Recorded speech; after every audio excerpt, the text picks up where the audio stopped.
Bismillahirrahmanirrahim. Assalamualaikum Ustaz. Waalaikumsalam warahmatullahi wabarakatuh. Semoga Ustaz selalu dalam lindungan dan rahmat Allah Subhanahu wa taala. Amin. Semoga Allah memberikan perlindungan dan rahmat kepada Anda dan keluarga lebih baik dari apa yang Allah berikan kepada kami, dan kita diberikan pancaran kemuliaannya.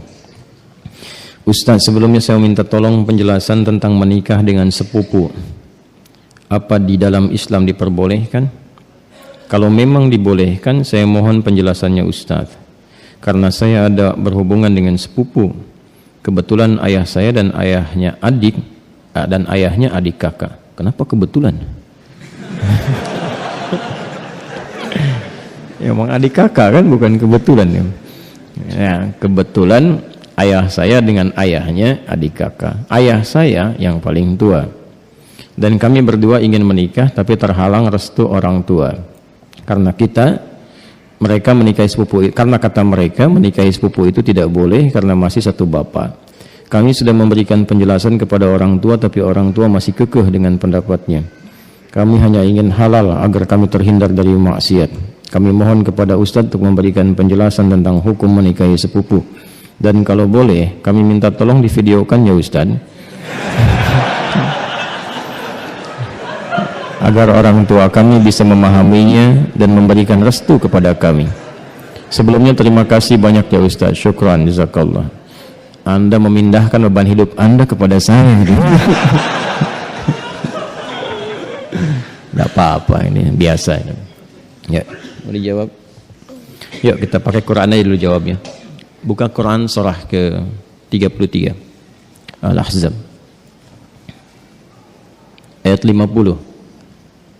Quran surah 33 ayat 50. Tolong diambilkan kursi satu lagi. Biar duduk. Kursi satu lagi. Minta kursi. Ada? Kita langsung aja ya supaya nggak terlalu panjang. Hukum pernikahan dengan sepupu. Ada sepupu, ada keponakan, beda ya. Baik. Ini kan kasusnya begini. Ada adik kakak, ya. Kemudian masing-masing punya anak, kan? Anaknya ini saling punya rasa, ya, saling mencintai. Baik ya, masih ingat yang pernah saya sampaikan? Bukan 2 tahun lalu, kemarin malam Jumat, ya, baik ya. Dan rasa ini ingin disalurkan dalam bentuk yang halal untuk pernikahan. Menikahi yang yang dicintai, menikahi yang dicintai itu harapan. Tapi mencintai yang dinikahi itu kewajiban. Jelas? Baik ya? Nah sekarang ada harapan enggak untuk menikahi yang dicintai itu? Dia punya rasa cinta antara sepupu ini, ya, anak dengan anak, maka boleh enggak hukum nikahnya? Yuk kita lihat di Quran ya, surah ke-33 ayat 50. Ada ayatnya? Dibaca. A'udzubillahi minasyaitonirrajim. Bismillahirrahmanirrahim. Ya ayyuhan nabiyyu inna ahlalna laka baik azwajaka allati ataita ujurahunna wa ma malakat baik yaminuk mimma afa Allahu alaih. Setelah itu wa banati ammika wa banati ammatika wa banati khalika wa banati khalatika. Terus ya, sampai situ dulu karena sesuai pertanyaan. Baik kan? Wa mar'atan mu'minatan in wahabat nafsaha lin nabi ya. Nah, itu nanti diteruskan ayatnya kemudian. Yuk kita lihat. Saya berdiri sebentar untuk menggambarkan dulu ya sejenak. Wahai Nabi sallallahu alaihi wasallam, dengan keagunganku kata Allah, dihalalkan bagimu untuk menikahi perempuan-perempuan yang kualifikasinya dibenarkan secara agama. Terus ya? Sepanjang engkau siapkan pula, ya, mahar yang engkau siapkan.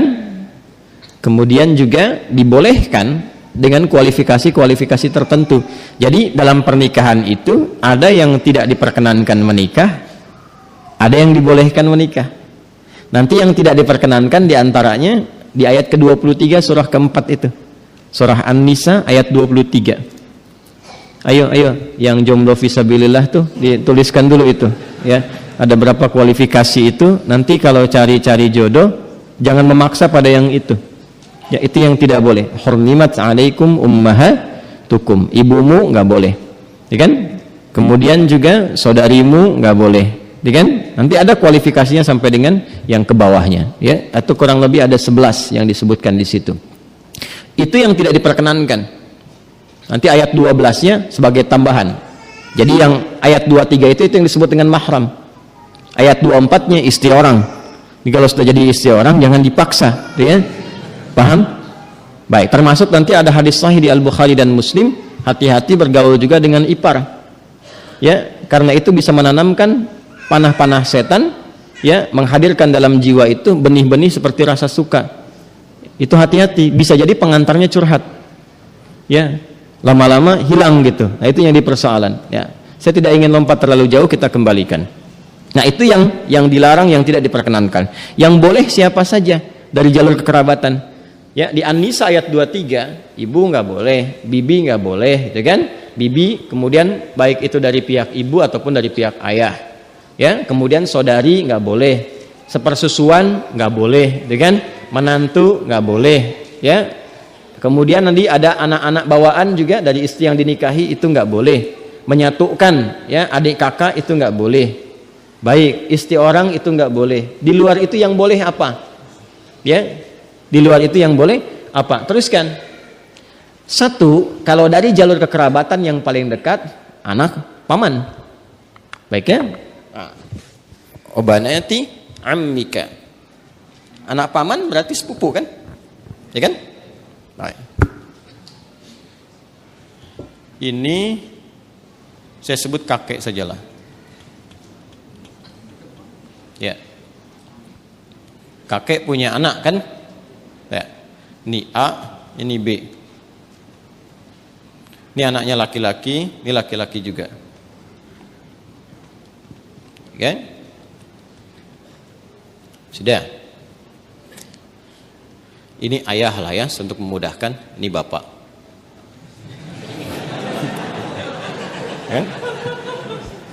Kan punya anak kan? Berarti jadi ayah. Itu punya anak berarti bapak. A-nya apa? Ayah. B-nya bapak. Jelas? Nah. Ini punya anak. Baik, ya. Ini X. Yang ini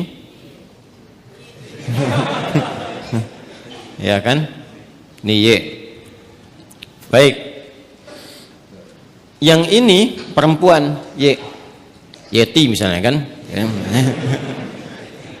Ya. Ini Safi. Ya. Kalau dia punya anak beberapa misalnya Safi, Messi, misalnya siapa lagi ke bawah misal. Ini laki-laki, ini perempuan. Nah, ini sepupuan kan? Ini kan? Ya, halo? Ini dengan ini sepupu ya? Baik. Nah, ini Yeti dengan Safi ada rasa saling mencintai. Ingat, mencintai dengan menyukai itu berbeda. Suka, semua bisa disukai, tapi tidak setiap yang disukai itu harus mencintai. Jelas ya? Baik. Sama dengan begini, tak kenal maka tak bukan ta'aruf. Ya. Karena tidak harus yang dikenali itu disayangi. Anda kenal istri tetangga, apakah harus sayang padanya? Tidak kan? Paham ya? Baik. Jadi kenal itu tidak harus sayang. Halo? Paham? Nah, tapi kita menyukai siapapun harus suka dalam konteks kebaikan. Tapi tidak selalu yang disukai itu harus dicintai. Cinta itu diikat dengan nilai-nilai yang baik. Karena itu bagus pertanyaannya. Ingin tahu rambu-rambu agama. Supaya tidak keluar dari nilai-nilai itu. Supaya tidak masuk dalam jerat-jerat setan. Apa hukumnya kemudian kalau ini ingin menikah dengan ini? Ini ada anak paman nih. Ini kan kesini paman kan? Ya kan? Ini ada anak pamannya nih. Anak pamannya. Apa hukumnya kalau saya ingin menikah dengan anak paman? Maka dijawablah kemudian di Al-Ahzab tadi. Di ayat yang ke-50. Wa banati ammika wa banati ammatika. Ya, wa banati khalika wa banati khalatika. Am itu paman dari ayah. Khal paman dari ibu. Ammah, ammatun, ya, itu bibi dari ayah. Jadi ayah misalnya punya saudari perempuan. Bibi kan? Ya. Baik, ibu kan punya juga ya, saudari ya. Nah, dari ibu itu disebut dengan khalun dan khalatun, dari ayah disebut ammun dan ammatun. Jelas? Baik. Jadi hukumnya kalau ingin menikah antar sepupu boleh-boleh saja karena ini bukan mahram. Ya. Jelas? Sampai sini boleh. Kalau ditanya apakah boleh menikah antar sepupu? Boleh. Sepanjang tidak ada sebab-sebab lain yang mengharamkan itu. Apa sebab-sebab yang lain? Ini hukum asalnya boleh. Tapi nanti ada sebab-sebab lain yang menjadikan terlarang.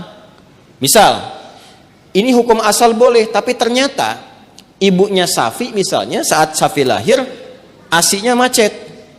Maka minta kepada ibunya Yeti untuk bisa di-share ASI-nya. Ya kan? Halo? Ada yang salah?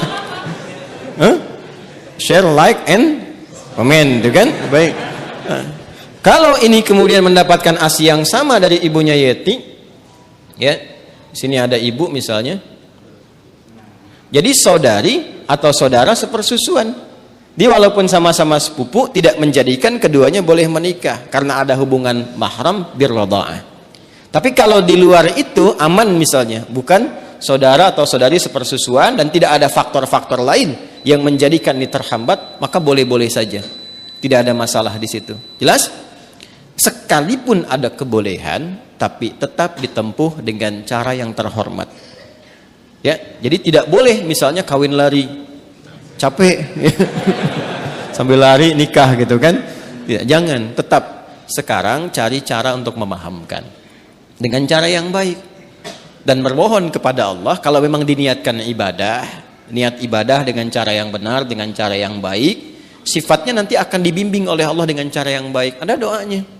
Untuk melembutkan hati orang tua misalnya, ditampakkan nilai-nilai kebaikan. Jadi kalau ada penolakan dengan karakter, dibalas dulu dengan akhlak. Biasanya akhlak itu melembutkan hati. Ya, Anda misalnya datang kepada ibu, ibu nolak, gak usah yang itulah, cari yang lain misalnya kan. Dan Anda merasa itu baik buat Anda misalnya, taat dulu aja pada ibu, jangan dibantah dulu. Gak usah pakai tapi walaupun meskipun, udah.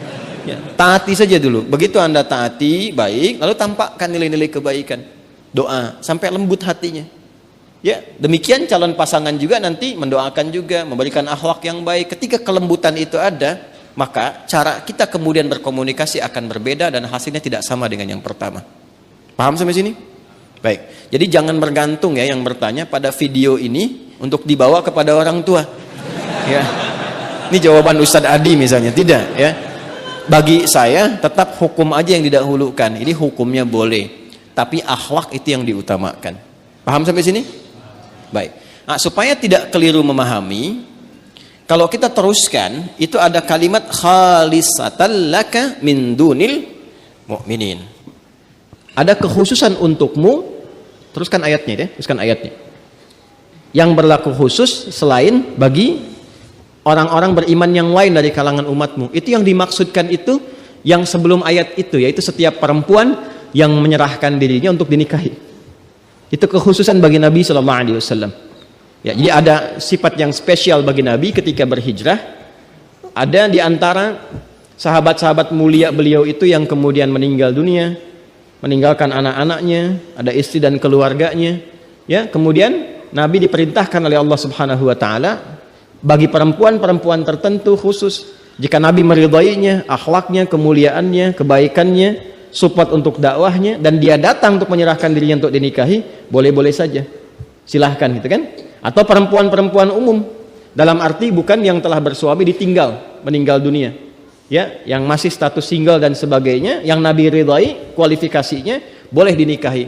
Sedangkan dalam standarnya kan mesti ada wali kan. Nah, kalau bagi Nabi itu khusus. Ya, bagi Nabi khusus, tidak berlaku umum. Jadi nanti harus pandai baca-baca ayat. Ada yang khusus untuk Nabi, ada yang umum berlaku untuk umatnya. Di ayat ini ada dua kualifikasi. Ada yang umum sifatnya seperti menikah antar sepupu itu, ada yang khusus sifatnya seperti perempuan yang datang sendirinya untuk minta dinikahi. Jadi nggak boleh misalnya ada ustadz, ada dari akhwat datang, ustadz silahkan nikahi saya. Ya, misalnya kan, tuh.